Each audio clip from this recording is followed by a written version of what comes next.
Once again, Japan springs into action to make all of your augmented reality dreams come true. The operator of the Fukushima Daiichi nuclear power plant is studying how to remove fuel rods from the crippled facility.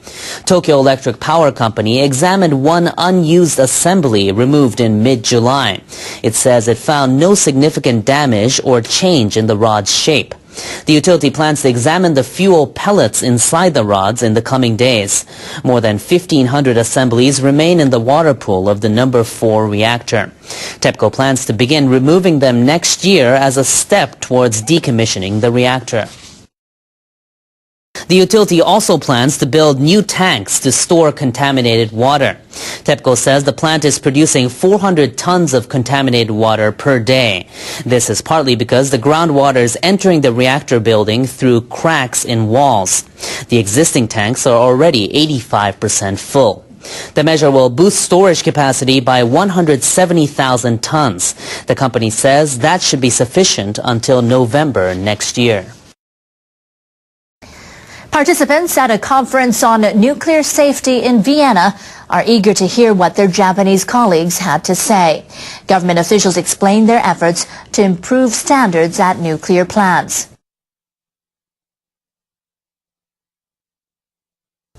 The International Atomic Energy Agency is hosting representatives from 75 countries and organizations. The countries are party to the Convention of Nuclear Safety.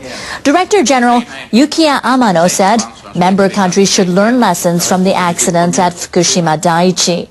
It is essential that all of us, member states, the IAEA, and other key holders maintain our sense of urgency.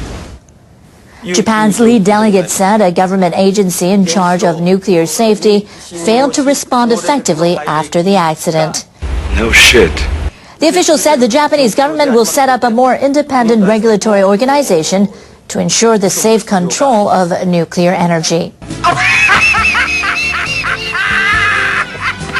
What's so funny now? I sometimes just think funny things.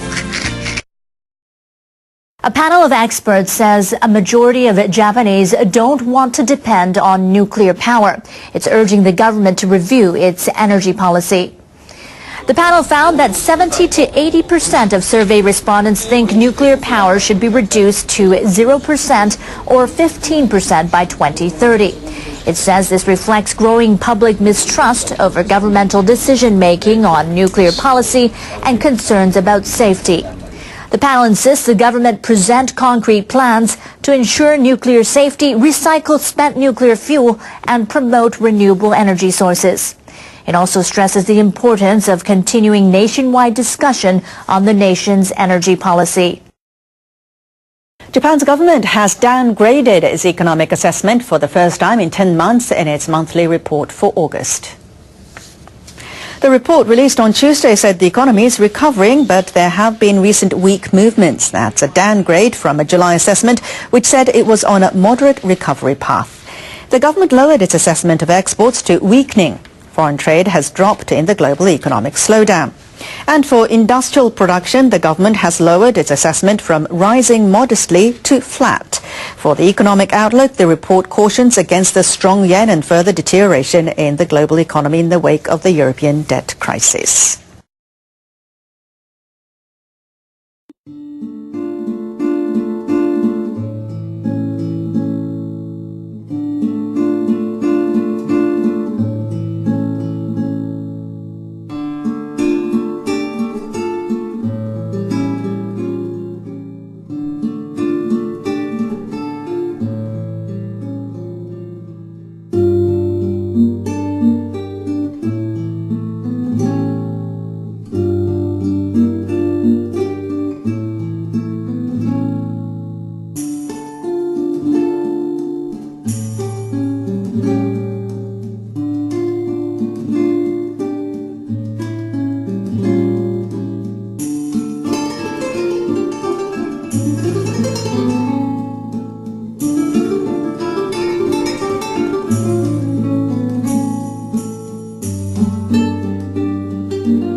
People in North Korea have heard the voice of their new leader for only the third time since he succeeded his late father in December 2011. State-run television broadcast a speech criticizing military drills being held by South Korea and the United States.